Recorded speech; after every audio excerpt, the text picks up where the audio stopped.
Oi, família! Como vai você? Tudo bem? Eu estou feliz outra vez porque nos encontramos aqui para fazermos um consultório de família, abrindo as portas para que você entre e possa ficar à vontade aqui no nosso programa. Como nós nos sentimos muito bem ao estarmos na sua companhia, por nos permitir chegar perto de você, chegar perto da sua casa, da sua família, onde você estiver. Muito obrigada pela confiança e pela companhia.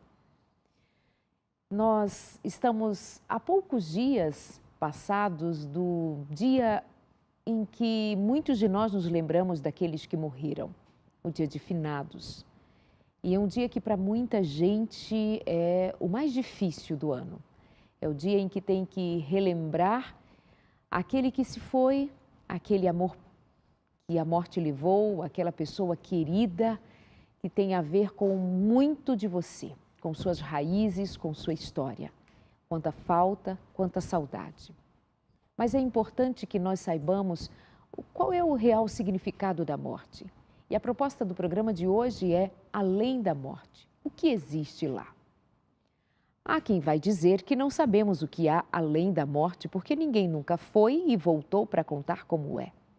Mas nós somos daqueles que acreditam na palavra de Deus e que esta palavra nos traz respostas. Queremos conversar sobre este tema, queremos conversar sobre superação da morte, queremos saber como enfrentar o luto, queremos saber como é que a gente sobrevive após a morte de alguém muito querido, como é que a gente sobrevive à dor, à saudade, à falta, ao desespero que bate a porta de muita gente. Se isso tem a ver com você, tem a ver com sua experiência de luto, de perda, de dor e sofrimento, eu acredito que o programa de hoje pode ser um bálsamo para a sua vida. Eu te convido a ficar com a gente aqui no programa de hoje. Nós teremos uma história especialmente de uma mãe que há cerca de 2 anos e meio perdeu o seu filho, um médico, um homem já. E como foi viver essa experiência de perder o seu filho, de receber uma ligação e dizendo que o seu filho foi encontrado morto? Como ir além? Como superar? Se é que existe superação. Essa é uma história. Teremos também hoje mais uma oportunidade de abrirmos a palavra de Deus e entendermos melhor o que ela diz sobre a morte. E para você, o que você me diz? Que história você nos conta? Entre em contato com a gente, nós estamos nas redes sociais, estamos no Instagram, estamos também ao vivo no nosso Facebook, com a nossa transmissão agora, além de todos os canais e de todas as outras possibilidades que você tem para entrar em contato com a gente. Muito obrigada pela confiança mais uma vez e vamos que vamos fazer o programa de hoje. Os meus convidados já aqui comigo no sofá, pastor Marco Lamarques, bem-vindo, bom tê-lo aqui conosco mais uma vez. Privilégio estar com você, muito obrigado. Muito obrigada. Acompanhado do pastor Frederico Branco, bem-vindo, bom tê-lo aqui no consultório outra vez. Prazer é meu, Darleide. Um privilégio estar aqui participando desse programa tão importante. Obrigada.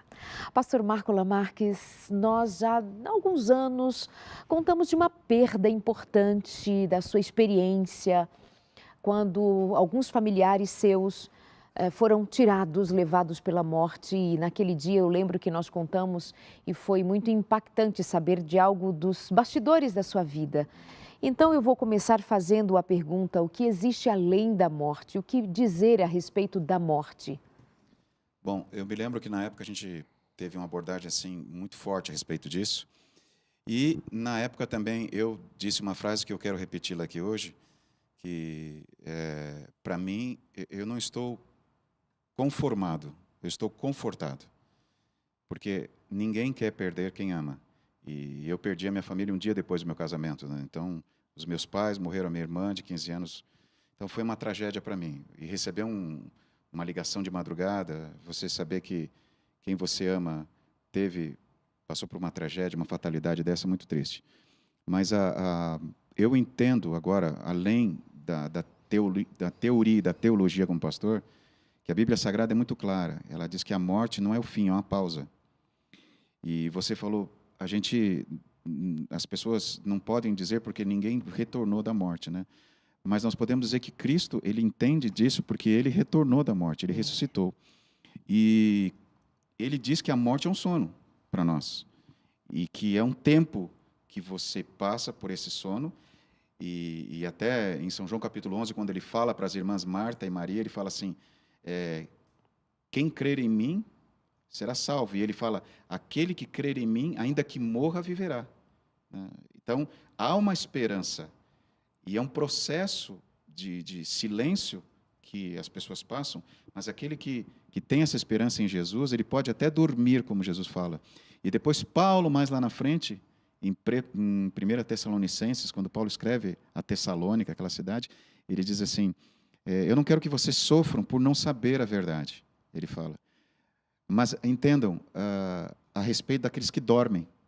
E ele diz que Jesus, quando retornar para restituir o seu reino e para destruir o pecado, ele vai dar nova vida àqueles que dormem. Ele usa a mesma expressão que Jesus usa. Então, na palavra de Deus, a morte é um sono porque ela é uma pausa para aqueles que têm a esperança, aqueles que acreditam em Jesus, e a certeza de que Jesus é e está acima da morte, ele mesmo ressuscitou e tem poder para ressuscitar. Então, para mim, eu não estou conformado com a minha perda, porque eu sinto saudade da minha família. Agora, no mês de julho, fez 29 anos que eles morreram. E cada vez que eu faço aniversário de casamento, eu lembro disso, é difícil. Mas existe conforto para a gente. E esse conforto é nessa esperança de Jesus. Na palavra e na ressurreição de Sim. Jesus. Então, no dia do casamento do pastor Marco Lamarques, sai em viagem para a lua de mel e no dia seguinte recebe pela madrugada, recebe uma ligação que diz que os seus pais, pai, mãe, a sua irmã de 15 anos, morrem num acidente de volta para casa. E essa é uma tragédia que marca o início do seu casamento, é uma tragédia que marca a sua vida, a história de toda a família, e tem um significado muito forte ouvi-lo falar desse conforto que a palavra de Deus traz, para que ninguém diga que nós estamos falando de alguma coisa que não sabemos o significado real na sua experiência pessoal. Nós estamos falando de alguma coisa que atinge a todos nós. Pastor Fred certamente já perdeu pessoas queridas, eu já perdi um filho, uma filha, seus pais, sua irmã, e você tem a sua história. Todos nós aqui no cenário, aqui no estúdio, temos cada um a nossa história. Portanto, a dor da morte, o luto passa pela vida de cada um de nós em algum momento da vida. Pastor Fred, o que há além da morte? Eu gostei do que o pastor falou, porque de fato Cristo venceu a morte. Paulo descreve a morte como uma inimiga. A morte ela é inexplicável no sentido de não ser compreensível, porque nós não fomos criados para a morte. A morte é uma cessação da vida. Então, quando nós entendemos a natureza humana, como é composta a natureza humana, nós entendemos que na morte não existe sonho, não existe pensamento, não existe raciocínio. Por quê? Porque a mente, para poder funcionar, para o raciocínio poder existir, ela precisa de uma estrutura física. Assim como uma célula, para existir, ela precisa de toda uma estrutura física, o nosso pensamento, o nosso raciocínio também precisa de uma estrutura física. Então a Bíblia diz que o homem foi formado do pó da terra, mais o fôlego de vida. E o resultado disso é que ele se tornou uma alma vivente. Então não existe essa ideia de que a alma se desprende do corpo por ocasião da morte, ela é uma ideia estranha à Bíblia, ao pensamento bíblico. Então o que existe além da morte? Existe a lembrança que fica na gente daqueles que partiram. Aqueles que partiram, como disse o pastor Lamarques, estão em um sono. Por exemplo, a Bíblia compara, no caso de Lázaro mesmo, Jesus disse, Lázaro morreu. Primeiro ele havia dito que Lázaro havia... Lázaro dorme, ele fala. Lázaro dorme. Aí os discípulos não entenderam, pensaram, não, se Lázaro dorme, ele vai ficar bem. Aí Jesus foi claro e disse assim, não, Lázaro morreu, mas eu vou lá para despertá-lo. Então, assim, nós temos um Deus que não teme a morte. Talvez, se eu poderia usar uma palavra, uma força de expressão, ele teme a nossa incredulidade. Porque nós, como seres humanos, lidamos com os extremos, os limites da nossa existência. Somos tão pequeninos, não é verdade? Somos tão limitados. Mas Cristo venceu a morte. Então ele não teme a morte, porque ele tem as chaves da morte. Ele venceu a morte, ele está vivo. Então ele promete vida para cada um de nós. mas esta vida ela não acontece imediatamente após a morte. E é o que nós vamos conversar ainda mais aqui. Aliás, pastor, essa declaração de Jesus, Darlede, é uma esperança que ele mesmo confirma. Porque, como a gente disse, ele esteve morto e reviveu. E Apocalipse 1,18, ele fala assim, eu tenho as chaves. Quer dizer, ele fala assim, eu tenho poder sobre a morte, e ele fala sobre o Hades, sobre a sepultura. Ele está falando ali sobre a sepultura. Então, não é só a questão dele vencer a morte. Ele pode libertar quem está na sepultura. Ele pode tirar a gente desse sono. E é essa a esperança que eu tenho. Então, eu não me sinto conformado, mas eu me sinto confortado na certeza que isso não é o fim. Né? E a gente, pastor, fala muito, estuda teologia, estuda a Bíblia e aprende toda a parte exegética, de pesquisa da Bíblia. Essa teoria a gente aprende. E eu, naquela época, quando eu perdi minha família, eu já era pastor. Eu já era pastor há quase 3 anos. E eu havia feito alguns funerais. Mas é diferente quando a gente tem que sepultar quem a gente ama. E aí que vem a questão. Vamos deixar o que é morte, o que não é. Qual que é a certeza que a gente tem quando acontece isso? Mais do que a teoria. Foi minha experiência pessoal com Jesus. Foi uma experiência pessoal com esse Jesus que fala que é o vencedor, que tem o poder sobre a morte. Essa minha experiência pessoal, no momento que eu perdi minha família, que eu chorei muito, que eu levantei de madrugada, eu estava em lua de mel ainda, e estava fazendo o sepultamento deles, estava correndo atrás de funeral. Eu tive que ali depender totalmente de um relacionamento com Jesus, mais do que qualquer teoria. E esse relacionamento vinha em função do quê? Do que ele me ensinou a acreditar e a esperar.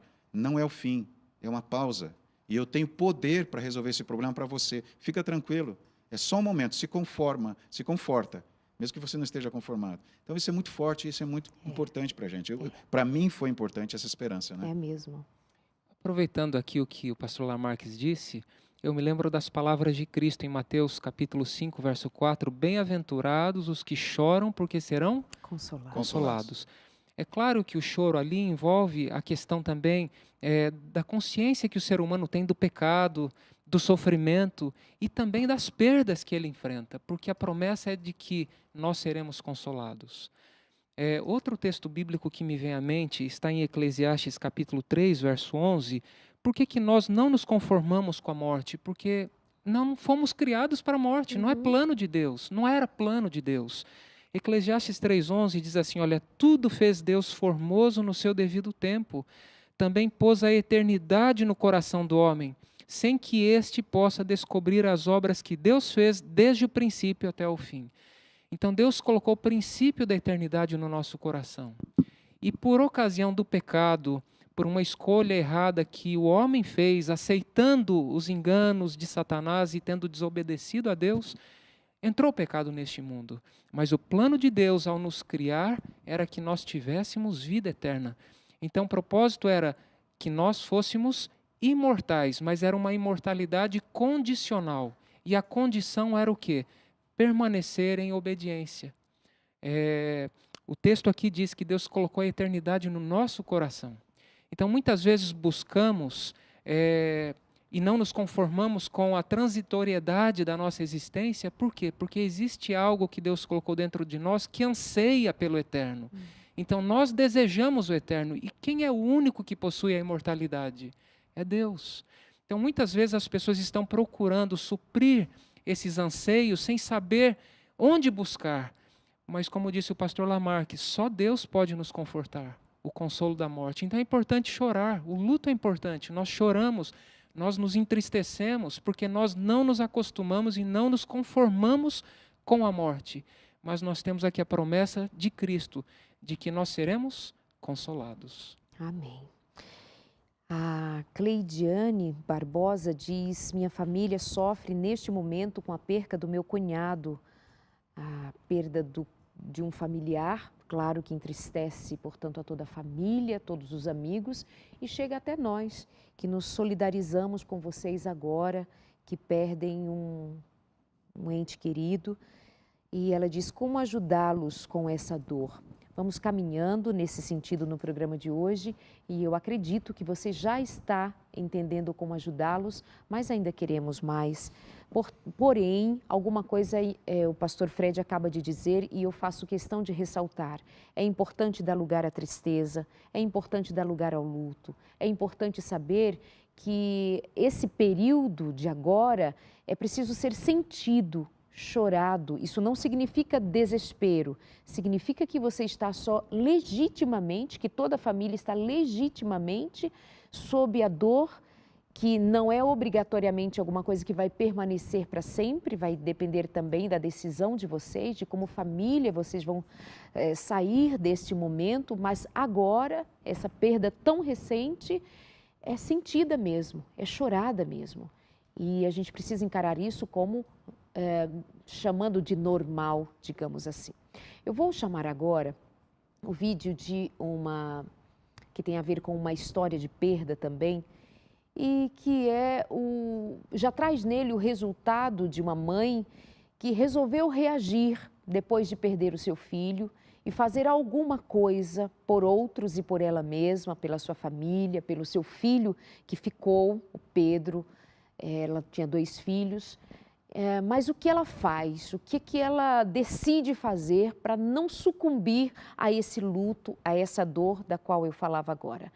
Sander é a personagem principal dessa história neste momento, porque só ela conta neste momento, mas tem pai envolvido, tem outro filho envolvido, tem a família e amigos envolvidos, e que cada um encontrou a sua forma de superar. Mas como foi para Sander, a mãe do jovem morto há cerca de 2 anos e meio? Roda. Olá, primeiro eu quero me apresentar, eu sou a Sander. Só que também eu sou a palhaça Clarinha. Eu gostaria de contar um pouco para você a minha história. Há 2 anos atrás, eu vivi um momento muito difícil na minha vida particular. Eu tenho 2 filhos, um de 13 e um de 30 anos. O de 30 anos, ele era médico, né, no HB, e um menino maravilhoso, um filho amado, e que o Senhor o levou, né, de uma forma trágica, né, porque um dia no seu apartamento ele foi encontrado, né, e ele nos deixou. Isso me trouxe muita tristeza, né, como qualquer outra mãe que perde um filho, ela é algo muito avassalador, é uma dor que a gente não se explica, uma dor que se sente, mas quando eu olhei para toda aquela situação, eu perguntei para Deus, o que eu vou fazer agora?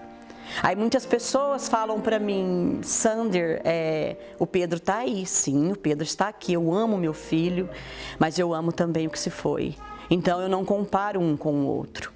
Mas essa dor foi tão grande que eu pedi para Deus, Deus, me mostra outra maneira de eu ter alegria, de viver novamente. E eu quero dizer para você que Deus é maravilhoso, quando você pede, Ele faz. E Ele me deu um presente. Comecei a conhecer pessoas maravilhosas que me ajudaram muito a me tornar a palhaça Clarinha. Então, há 2 anos eu estou no HB, no HCM, né, no Hospital da Criança, onde eu faço esse trabalho voluntário. E também Deus me presenteou com uma boneca também que me ajuda a trabalhar com as crianças, inclusão, pedofilia. Então, é uma boneca que foi um presente que eu ganhei. E eu quero mostrar para vocês nessa boneca. Eu sou uma criança diferente. Ué, não é deficiente? Não, é diferente. Como assim? Não entendi, explica. Sabe, eu nasci com um bracinho só. Beijo! Isso mesmo. Eu te amo. Eu também te amo. Tchau! O que a Sander resolve? Ela resolve que precisa ir além da morte do seu filho.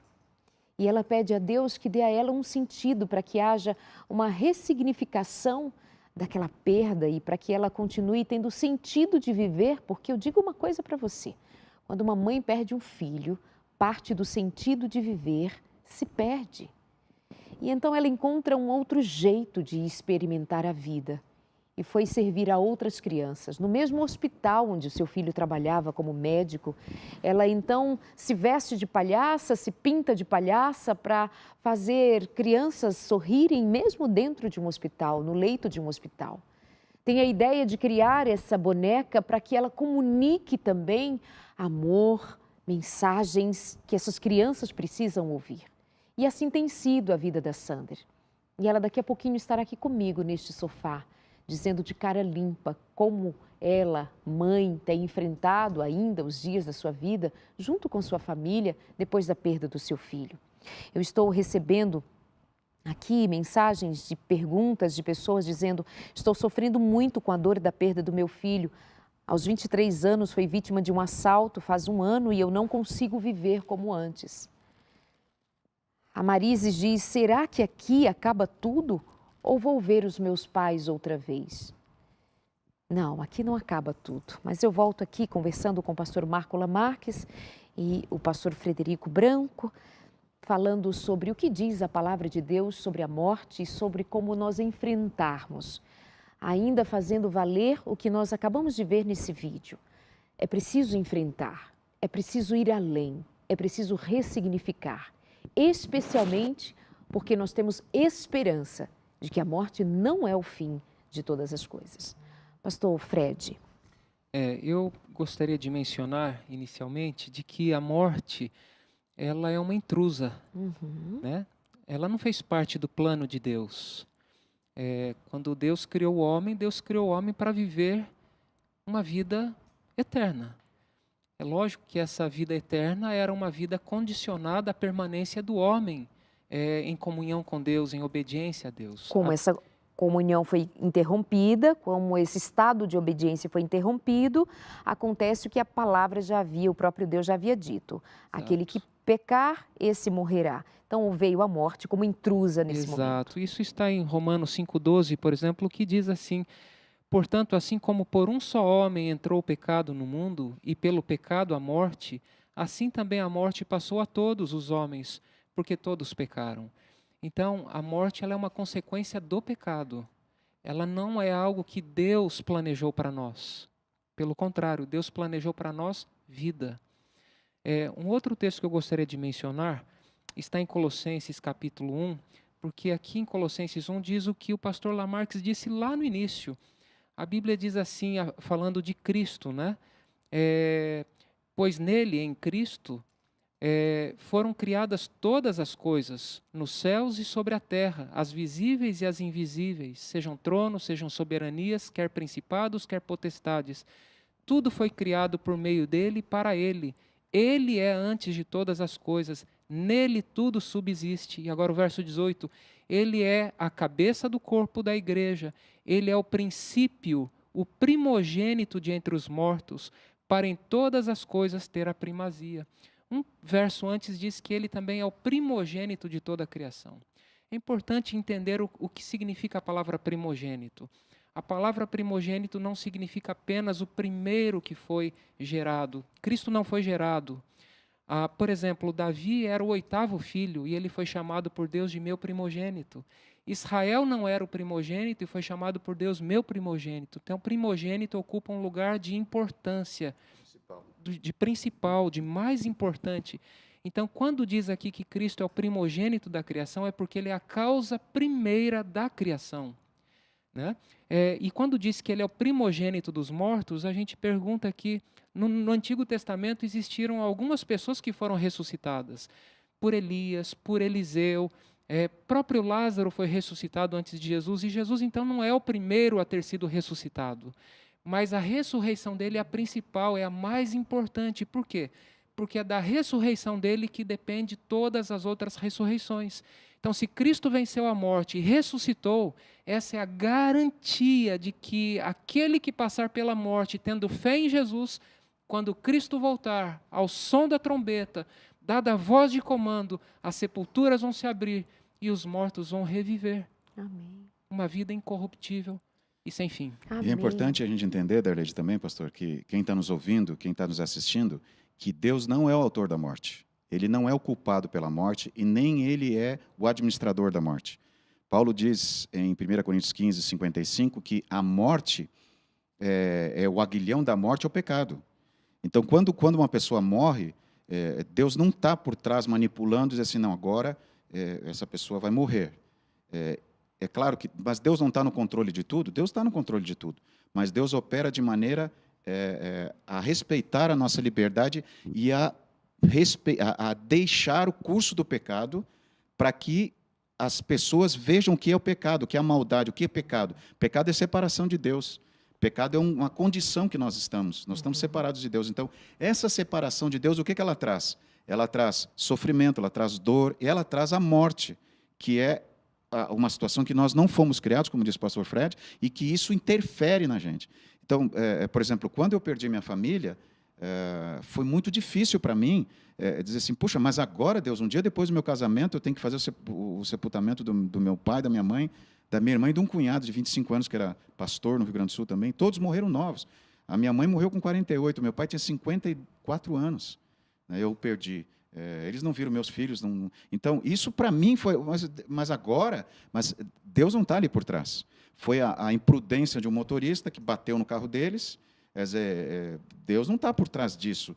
Então, a maldade do pecado e o próprio autor do pecado, que a Bíblia diz que é um anjo que se rebelou contra Deus, que se tornou o diabo, Satanás, esse é o causador do mal, esse é o causador do pecado. E Deus apenas, ele protege, ele faz o que ele pode, mas em alguns momentos ele permite, não é da vontade dele. Deus não tem vontade que a gente morra, Deus não tem vontade que a gente sofra. E ele fala que isso é tão sério que até as pessoas que não gostam dele, que fazem coisas erradas, ele fala assim, eu não tenho prazer na morte daquele que não gosta de mim, daquele que faz coisas erradas. Deus não quer a morte para nós. Mas aí que vem a esperança, porque no mesmo texto Paulo diz assim, graças a Deus, está aqui o texto, eu vou ler, que nos dá vitória por intermédio de nosso Senhor Jesus Cristo. Se o pecado tem esse aguilhão, que é aquela lança que cutuca, que machuca, se a morte, Deus nos dá esperança em quem? Em Cristo. Em Cristo. Que é o primogênito, o principal. É o principal. Entre os mortos, o que nos garante a ressurreição. Nós vamos para o intervalo e já voltamos. É importantíssimo ter isso em mente, porque quando dizemos que foi da vontade de Deus esta ou aquela outra tragédia, nós estamos responsabilizando de alguma forma a Deus e muitas vezes não nos damos conta do que realmente significa o pecado. A gente precisa ter em mente o que é o pecado e a desgraça que ele derramou, que ele trouxe sobre a humanidade. Isso é importante sabermos para nós não responsabilizarmos o Criador e desculparmos o Satanás, o diabo. Nós vamos para o intervalo e já estamos de volta. Até já.